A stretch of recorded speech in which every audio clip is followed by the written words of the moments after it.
చేస్తున్నటువంటి సురేష్ గారికి ఈ సమయాన్ని అప్పగిస్తా ఉన్నాను. ఆహ్వానిస్తా ఉన్నాను.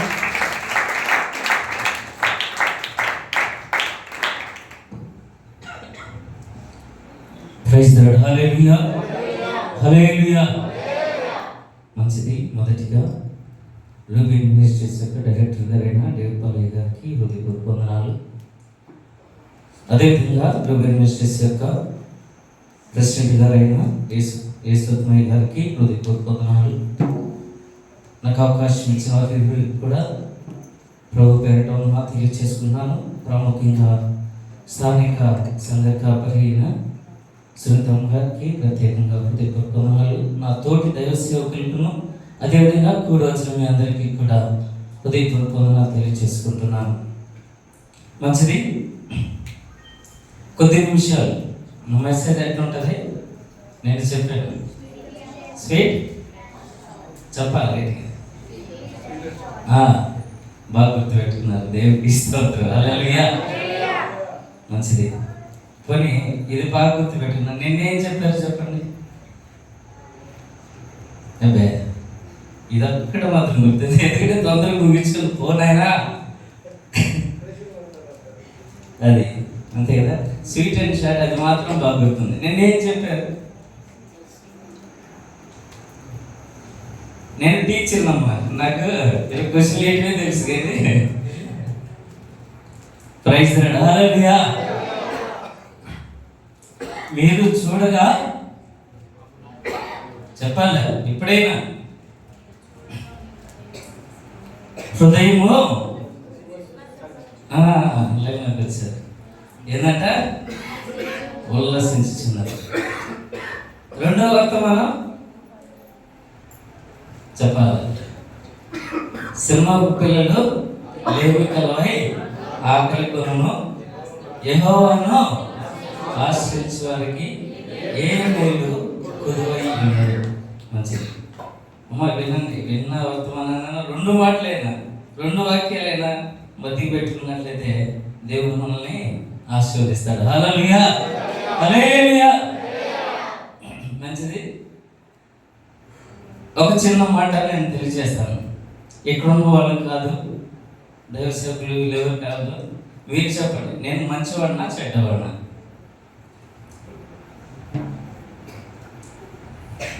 నేను మంచివాడినా చెడ్డవాడినా? కొన్ని మీలో ఎవరి గురించి మీరు మంచివాళ్ళ చెడ్డవాళ్ళు నాకు తెలుస్తుందా? తెలుసుదా? తెలియదు. ఒక వ్యక్తి మంచివాడు లేదా చెడ్డవాడు అని తెలియడానికి ఏం ప్రామాణికం తీసుకుంటావు? వారు చేసే పనులు. అవునా? అంతకుమించి మరి ఏదైనా వారి మనసులో దూరినది మంచిదా చెడ్డదా అని తెలుసుకునే అవకాశం ఎక్కడా కూడా లేదు. వారు చేసే పనులు తప్ప, వారు చేసే క్రియలు తప్ప వారు మంచివారా లేదా చెడ్డవారా అనే విషయాన్ని గ్రహించుకోవచ్చు. బైబిల్ లేఖనంలో చాలా మాటలు ఉన్నాయి. అయితే ఒక మాట నేను మీకు తెలియజేస్తాను. యాకోబు రాసిన పత్రిక 2వ అధ్యాయము 14వ వాక్యాన్ని ఒకసారి మనము చదువుదామండి. యాకోబు రాసిన పత్రిక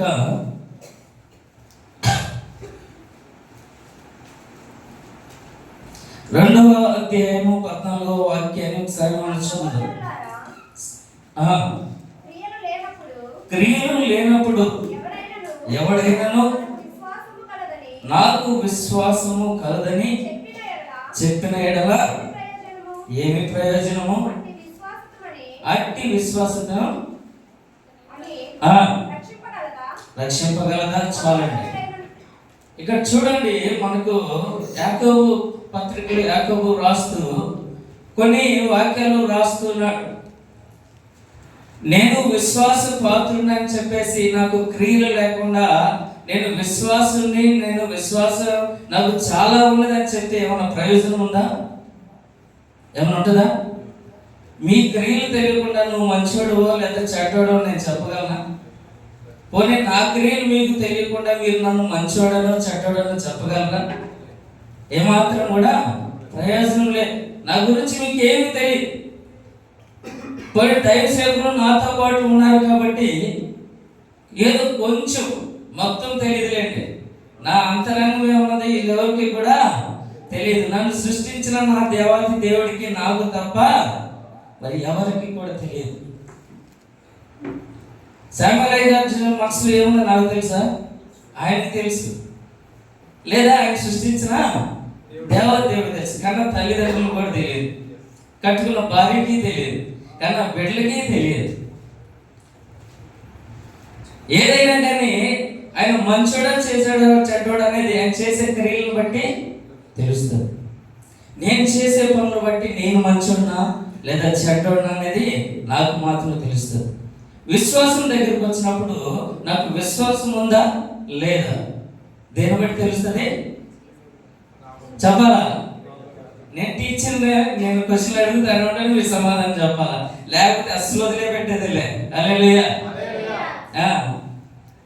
నేను విశ్వాసం నాకు ఉందా లేదా అనేది నాకు ఎక్కడ తెలుస్తుంది? మీకు నా క్రియలను బట్టే తెలుస్తుంది. క్రియలు లేకుండా నేను విశ్వాస పాత్రుని, నాకు చాలా విశ్వాసం ఉంది అని చెప్తే నమ్ముతారా? కొన్ని నేను మంచోడు అంటే మీరు నమ్ముతారా? నేను స్టేట్మెంట్ ఇచ్చినా కానీ ఎవరు కూడా నమ్మరు. ఏదైనా కానీ ఒకదాన్ని మనము దాన్ని నిరూపించాలంటే దాని వెనకాల ఉన్న క్రియలే కారణం. హల్లెలూయా. యేసుక్రీస్తు ప్రభువు మన మీద ప్రేమ చూపించాడనడానికి చాలా ఎగ్జాంపుల్స్ ఉన్నాయి బైబిల్లో. మన కొరకు రక్తం కార్చాడు. ఆయన భూమి నుంచి పై నుంచి భూమికి వచ్చాడు. దరిద్రుడు కాబట్టాడు. మన కొరకు ప్రాణాలు అర్పించి రక్తం ద్వారా మనలందరినీ కూడా కొన్నాడు. ఇది సత్యమే కదా? సత్యమే కదా? మరి ఆయన ప్రేమ నిజమే కదా? ఎందును బట్టి?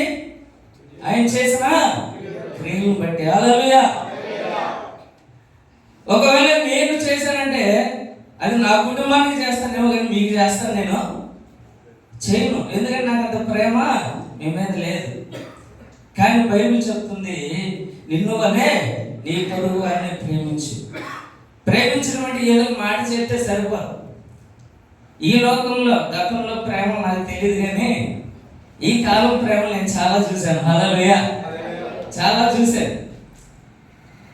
నేను నిన్ను ప్రేమిస్తున్నాను అంటే మాటతో సరిపోదు. షాపింగ్లు తిప్పాలి, ఇంకా మంచి రెస్టారెంట్కి తిప్పాలి, రోజు ఐ లవ్ యూ అని చెప్పాలి, మెసేజ్లు చేయాలి, రిప్లై ఇవ్వాలి, ఎప్పుడు పడితే అప్పుడు ఫోన్ చేస్తే లిఫ్ట్ చేసి మాట్లాడాలి. ఒకవేళ పొరపాటుగా లిఫ్ట్ చేయలేదో ఇంకేం జరుగుతుంది? వార్ నెంబర్ 3 జరుగుతుంది. World war. హల్లెలూయా. అర్థమవుతుందా? ఇది దేని బట్టి ప్రేమను మనం చూపిస్తున్నాం? మనం చేసే క్రియలను బట్టి. అందుకే అంటాడు విశ్వాసం లేని క్రియలు, క్రియలు లేని విశ్వాసము మృతము. హల్లెలూయా. అదే యాకోబు పత్రికలో 2వ అధ్యాయము 26 లాస్ట్ వచనంలో ఒక మాట ఉంటాడు. యాకోబు పత్రిక, ప్రాణము లేని శరీరం ఎలాగో మృతమో అలాగే క్రియలు లేని విశ్వాసము మృతము. హల్లెలూయా. మనము ఇప్పుడు మృతులమా సజీవులమా? చెప్పాలి. సజీవులైతే క్రియలు కాదు, ఇంకేముండాలా?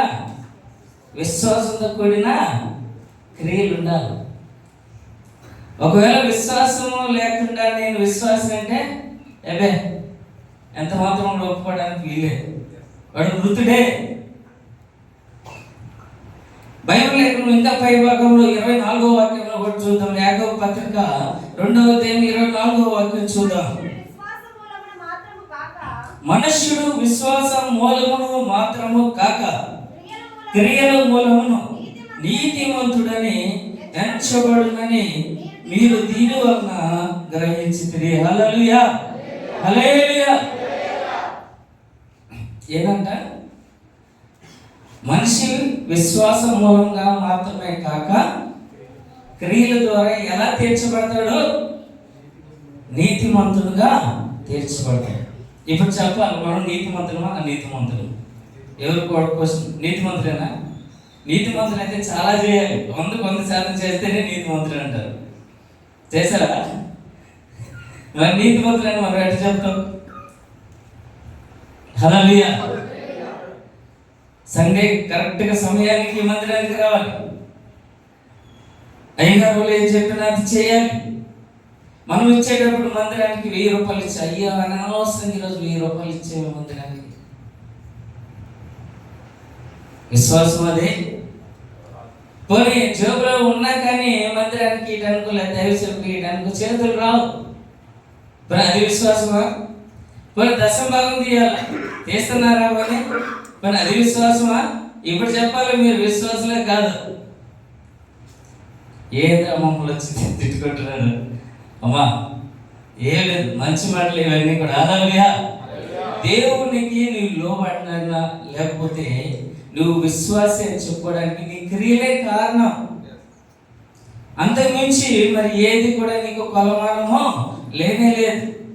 మీ అయ్యగారు సర్టిఫికేట్ ఇచ్చినా, మీ అమ్మగారు సర్టిఫికేట్ ఇచ్చినా ఉపయోగం లేదు. దేవుడు పైనుంచి తేలి చూస్తాడు. నేను చెప్పాడుగా, ఆయన చూడగా భూమి అంతా కూడా కనిపిస్తుందంట. నువ్వు నేను మొత్తం కనబడతాం. ఆయన కను దృష్టి లోకం అంతా కూడా సంచరిస్తూ ఉంటుంది. హల్లెలూయా. కాబట్టి మనం విశ్వాసమా కాదా అని చెప్పేసి మనమే పరీక్ష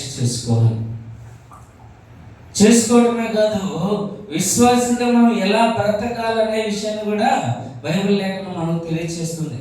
ఒకవేళ నువ్వు విశ్వాసి, మనమందరం కూడా పాపం చేసిన వారమే. నేను పాపని కాదు అంటే ఒకవేళ ఎంత మాత్రం కూడా అది నిజం కానే కాదు. ఒకవేళ నువ్వు పాపం చేయాలన్నా కానీ దాని వెనకాల ఒకటి ఉంది, ఆజ్ఞ అతిక్రమమే పాపము. ఇప్పుడు మనం ఆజ్ఞలు అతిక్రమించామా, అనుసరించామా? ఆలోచన చేద్దాం. ఈ రాత్రి కాల సమయంలో దేవుడు మనకు ఒక అవకాశం దయచేస్తున్నాడు. హల్లెలూయా. మంచి విశ్వాసులుగా మనం మారటానికి దేవుడు మనకు అవకాశం దయచేస్తున్నాడు. అయితే బైబిల్ లేఖనంలో రాహాబు అనే వ్యక్తి, ఒక స్త్రీ మనకు కనబడుతుంది. ఆ కింద వచ్చినవే మనం చూద్దాం. 2వ అధ్యాయము 25వ వాక్యం మనం చూద్దాం. అటువలనే రాహాబు అను వేశ్య కూడా దూతలను చేర్చుకొని వేరొక మార్గమున వారిని వెలుపలకు పంపి వేసినప్పుడు క్రియల మూలంగా నీతిమంతురాలని ఎంచబడింది కదా. హల్లెలూయా. రాహాబు ఎవరంట? వేశ్య. వేశ్య నీతిమంతురాలు అంటాం మనం?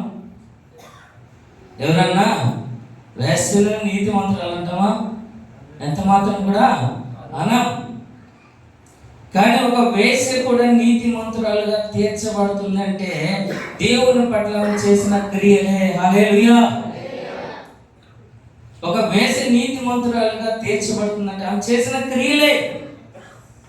ఆమె ఒక నీతిమంతురాలుగా చేస్తున్నా. యెహోషువ ఒక 2 వేగుల వారిని యెరికో పట్టణానికి పంపించాడు. పోయి చూసారా దాని పరిస్థితి ఎలా ఉంది, దాన్ని మనం స్వాధీనం చేసుకోవాలి. దాని పరిస్థితి ఎలా ఉంది, ఒకసారి ఆ బలగం ఏంటి, అక్కడ ఉన్న సిస్టమ్ ఏంటి ఒకసారి మీరు తెలుసుకోరండి అని చెప్పేసి నూను కుమారుడైన యెహోషువ 2 వేగుల వారిని పంపించినప్పుడు వారు, ఆమె ఎక్కడ ఉందంటే యెరికో పట్టణం యొక్క గోడల మీద ఆమె యొక్క నివాసం ఉంది. ఆమె వేశ్య. ఆమె ఇంటికి అనేక మంది వస్తుంటారు, పోతూ ఉంటారు. ఈ 2 కూడా రాహాబు దగ్గరికి వెళ్ళారు. హల్లెలూయా. రాహాబు దగ్గరికి వెళ్ళినప్పుడు ఆమె వింది, అయ్యా యెహోవా ఈ పట్టణంలో నాశనం చేస్తాడనే విషయం నేను విన్నాను, కనుక నేను దేవునికైనా దేవుని దూతలైన మీకు నేను సహాయం చేస్తానని చెప్పేసి వారిద్దరిని కూడా సహాయం చేసి వేరొక మార్గం గుండా వారిని రక్షించడం ద్వారా ఆమె నీతిమంతురాలుగా తీర్చబడింది. హల్లెలూయా. మనం కూడా పాపం చేసి ఉండొచ్చు, మనం కూడా అతిక్రమం చేసి ఉండొచ్చు, మనం కూడా దేవునికి విరోధంగా బ్రతికి ఉండొచ్చు, మనం కూడా లోకంలో బ్రతికి ఉండొచ్చు. ఈ క్షణము దేవుడు మనకు ఒక అవకాశం ఇస్తున్నాడు. ఇవన్నీ కూడా విడిచిపెట్టి నువ్వు నీతి మార్గంలో నడవాలంటే నీ విశ్వాస క్రియలే కారణం. హల్లెలూయా. అంతేకాని నీ యొక్క ఎత్తు, నీ పొడుగు, నీ అందమో, నీ చందమో ఎంత మాత్రం కూడా కానే కాదు. నువ్వు చేసే పనులే రేపటి రోజున నిన్ను ఎక్కడ తీసుకెళ్తాయి? పరలోకానికి తీసుకెళ్తాయి తప్ప మరి మనం చేసే ప్రతి పని దేవుడికి ఇష్టమైనదిగా ఉన్నప్పుడు మాత్రమే మనం నీతిమంతులుగా తీర్చిబడతాం. హల్లెలూయా, హల్లెలూయా. అంత మాత్రమే కాదు, బైబిల్లో అనేక విషయాలు మనం చూస్తాం. ప్రభువా ప్రభువా అని నోరు తెరిచి అడిగితే వాడు పరలోక రాజ్యాన్ని ఎంత మాత్రం కూడా చేరడు. ఏమంటారు? దేవుని చిత్త ప్రకారం ఏదో చేసిన వాడే పరలోకానికి వెళ్ళిపోతాడు. ఆయన చిత్తం ఏదో తెలుసుకోవాలి, మనం ఆయన ఆజ్ఞలు ఏంటో తెలుసుకోవాలి. ఆయన ఆజ్ఞలు ఏంటో గైకొన్నప్పుడు అప్పుడు మాత్రమే మనము పరలోకానికి వెళ్ళిపోతాం. హల్లెలూయా. ఇందాక నేను స్నానానికి వెళ్ళినప్పుడు అమ్మగారితో కూర్చొని కొన్ని మాటలు మాట్లాడాను, కొన్ని విషయాలు. ఇంత పరిచర్య ఇంత అద్భుతంగా జరుగుతుందంటే దాని వెనకాల క్రియలు జరిగాయి. దైవ సేవకులు జానయ్య గారు, డేవిడ్ బాలయ్య గారు, వారి యొక్క తండ్రి గారైన రూబెనయ్య గారు, వారు పడ్డ కష్టం, పెద్దలు వీళ్ళందరూ కూడా అందులో పాలువారే. ఎంతో కష్టం, ఎక్కడి నుంచో నడుచుకుంటూ వచ్చారు. ఈ పరిచర్య ఇంతగా అభివృద్ధి చెందిందంటే ఎవరి క్రియలు? వీరి క్రియలే. వీరు లేకపోతే ప్రశాంతంగా మనం ఈ ప్రాంతంలో కూర్చోవలసిన పని ఉండేది కదా, మనకు తెలిసేది కూడా కదా. హల్లెలూయా. వారు నీతిమంతులు అనడానికి వారు చేసిన క్రియలే. మన పరిచర్యలో ఉన్నామంటే వారు చేసిన క్రియలే. ఎప్పుడో ఎక్కడో అక్కడెక్కడో దూరం నుంచి వచ్చారు. అదంతా రాళ్ళు గుట్ట, ఇవేమి కూడా లేవు, సౌకర్యాలు లేవు. నడుచుకుంటూ వచ్చేవాళ్ళు, నడుచుకుంటూ పోయేవాళ్ళు. ఏమీ లేని ప్రాంతంలో ఇంత గొప్ప పరిచర్య చేశారంటే వారి విశ్వాసము, వారి క్రియలే. హల్లెలూయా. వారి విశ్వాసము తప్ప మరి ఏది కూడా కాదు. ఇక్కడ ఆత్మను రక్షించాలి, దేవుని దగ్గరికి నడిపించాలని ఒక త్యాగము, తెగింపు. రూబెనయ్య గారు ఎక్కడో ఉండేవాళ్ళు, మచిలీపట్నంలో ఉండేవాళ్ళు. వారం వచ్చేవాళ్ళు నడుచుకుంటా. ఆయన మోకాళ్ళ చెప్పులు ఎంతెంత చెప్పులే మా నాన్న చెప్తా ఉండేవాడు. ఆయన గురించి నాకు అంత పెద్ద తెలియకపోవచ్చు, ఎందుకంటే నేను చిన్నపిల్లలు. మా నాన్నగారు ఎప్పుడు చెప్తూ ఉంటాడు, రూబెనయ్య గారు చేసిన పరిచర్య ఈ బెల్ట్లో మరి ఎవరు కూడా చేయలేదు. హల్లెలూయా. ఆయన చుట్టూ తిరిగాడు, తన భార్య బిడ్డలు విడిచిపెట్టాడు. తన భార్య బాగలేకపోయినా కానీ పట్టించుకోకుండా ఈ ప్రాంతం సువార్త కొరకు ఆయన పడ్డ కష్టము, ఆయన చేసిన క్రియలే. ఆయన కాళ్ళంట, మన మోకాళ్ళు అయితే బాగా నునుపుగా ఉంటాయి, ఆయన మోకాళ్ళంట నల్లగా చెప్పులు కట్టి ఉంటాయంట. హల్లెలూయా. మీకు ఎప్పుడైనా తెలుసా చెప్పులు? ఆయన మోకాళ్ళు వేసి కన్నీరు విడుస్తాడు. మీ దైవ సేవకుడు, మీ దైవ సేవకురాలు మీ గురించి కన్నీరు విడుస్తారు. వారు చేసిన క్రియలే మీరు ఈ రోజు రక్షించబడడానికి కారణం. హల్లెలూయా.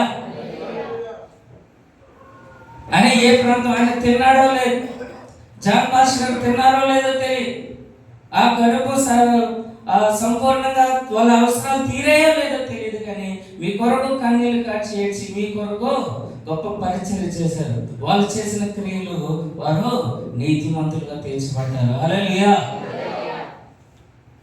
కాబట్టి ఏదైనా క్రియల రూపంలోనే మనము చూపించగలం, అంతేగాని మాట ద్వారా నేను మంచోడిని, నేను చెడ్డోడిని అంటే కుదరదు. దీని వెనకాల ఆ మంచి క్రియలేంటో, ఆ చెడ్డ క్రియలేంటో తెలిసి ఉండాలి. హల్లెలూయా. కాబట్టి అప్పుడు మాత్రమే మనము నీతిమంతులుగా తీర్చబడుతూ ఉంటాం. హల్లెలూయా. తెలియచేసినప్పుడు చాలా మాకు సంతోషం వేసింది. మేము ఎంత స్వేచ్ఛగా పరిచర్య చేస్తున్నామంటే దైవ సేవకులు రూబెనయ్య గారు వారు చేసిన పరిచర్యలు మాత్రమే. హల్లెలూయా. లేదంటే మేమెంత కష్టపడాలో, మా కష్టానంతా పడి మాకు సుఖాన్ని ఇచ్చిపోయారు. హల్లెలూయా. అంత మాత్రమే మేము సుఖపడుతున్నాం అని కాదు దాని ఉద్దేశం. రాత్రంతా ఈ ప్రాంతాలు తిరుగుతూనే ఉన్నాం, మా కష్టం మేము కూడా పడుతున్నాం, కానీ వారంత కష్టం మేమైతే పడట్లేదు. వాళ్ళకి ఇచ్చే ప్రతిఫలము బహు గొప్పది. కాబట్టి మనం ఆ యొక్క పరిచర్యలు ఇంతగా అభివృద్ధి చెందుతున్నాయంటే దాని వెనకాల క్రియలే కారణం. మన క్రియలు మనం బేరేజ్ వేసుకోవాలి. మన క్రియలు మంచివా, మన క్రియలు చెడ్డవా? నినివే పట్టణంలో కూడా ఒక మాట చూద్దాం. యోనా గ్రంథము 3వ అధ్యాయం 5వ వాక్యం చదువుదాం. ఒక మాట యోనా రాసిన గ్రంథము. నేను త్వరగా ముగిస్తాను, నాకు తెలుసు కదా. Sweet and short message.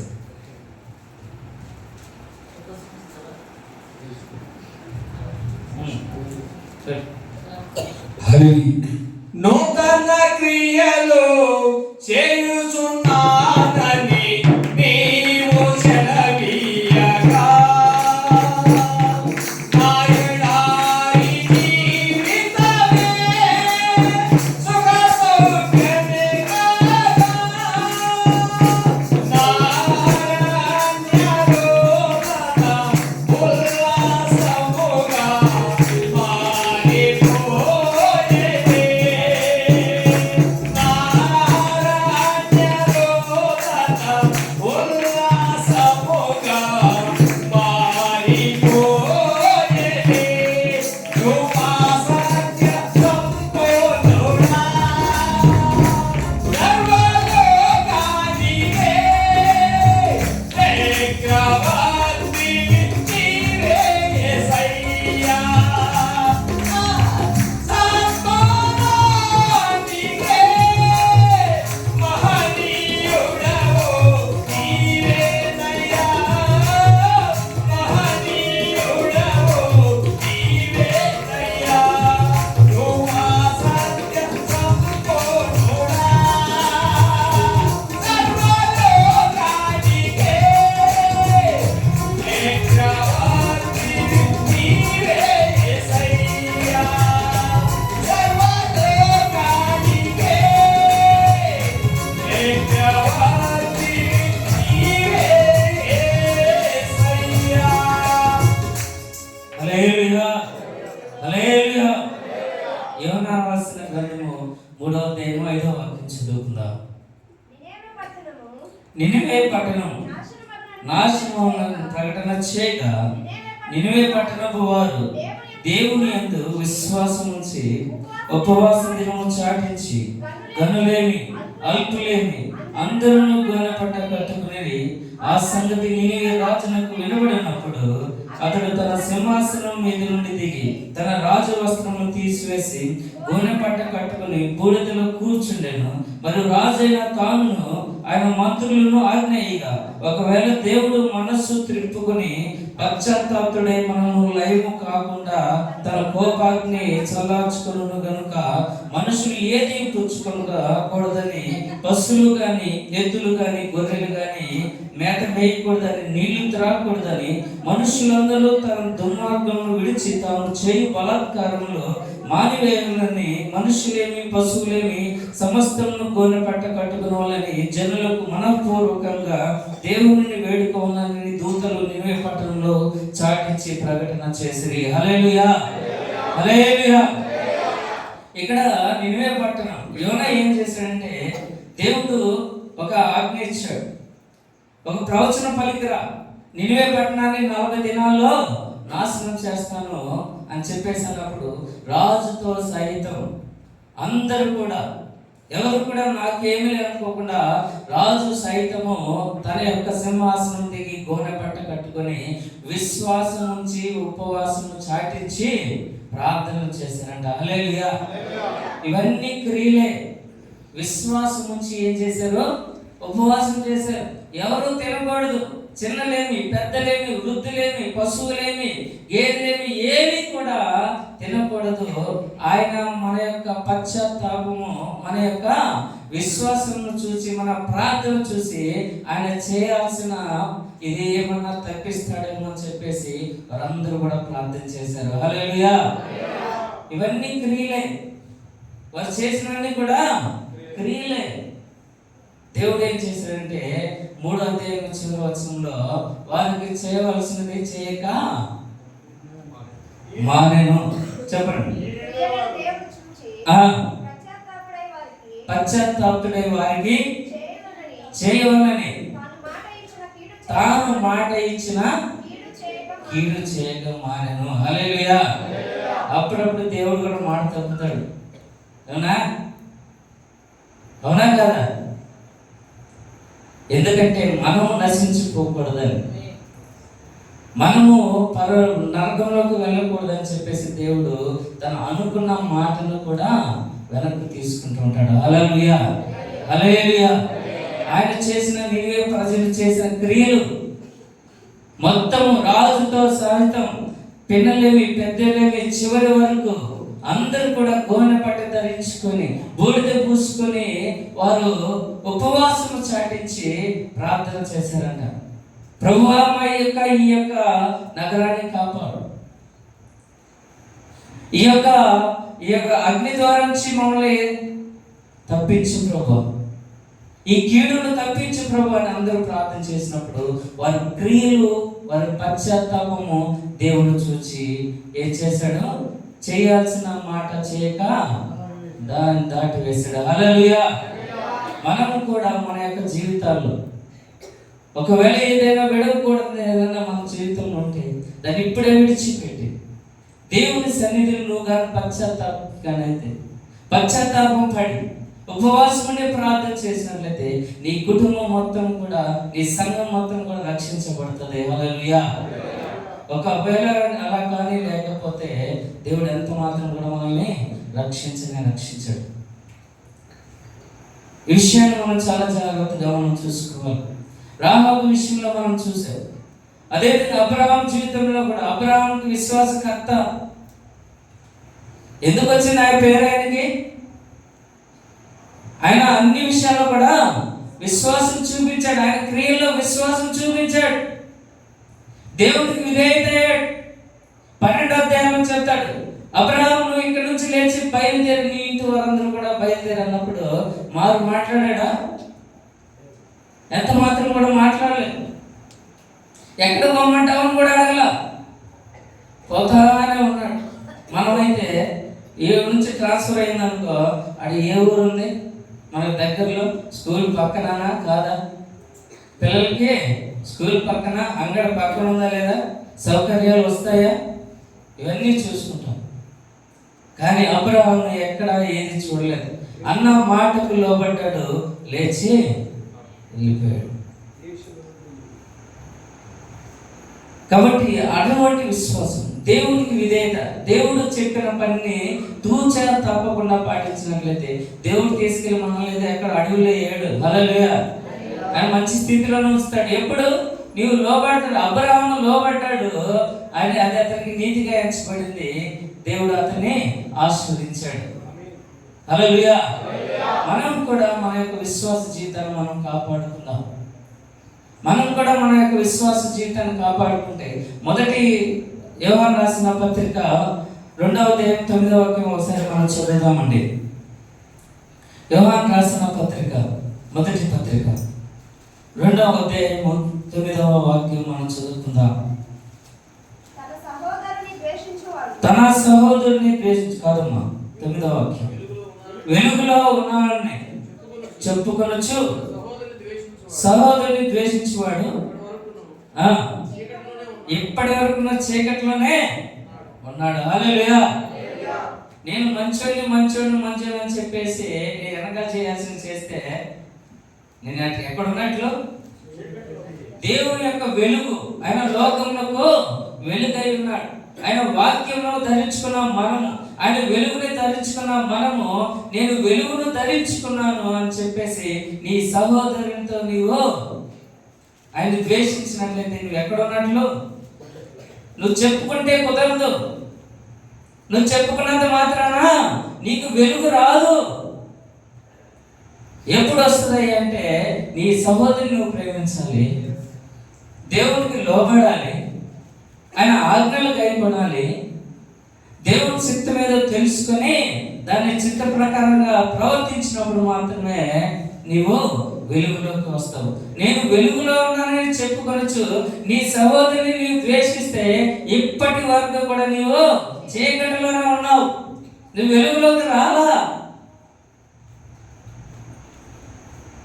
నీ సహోదరితో ఏదైనా ద్వేషం ఉన్నాయడలా, లేకపోతే నీ సహోదరితో ఏదైనా విభేదం ఉన్నాయడలా, నువ్వు బలిపీఠం వద్దనే బలి విడిచిపెట్టి మొదటి నీ సహోదరితో నీవు సమాధానపడు.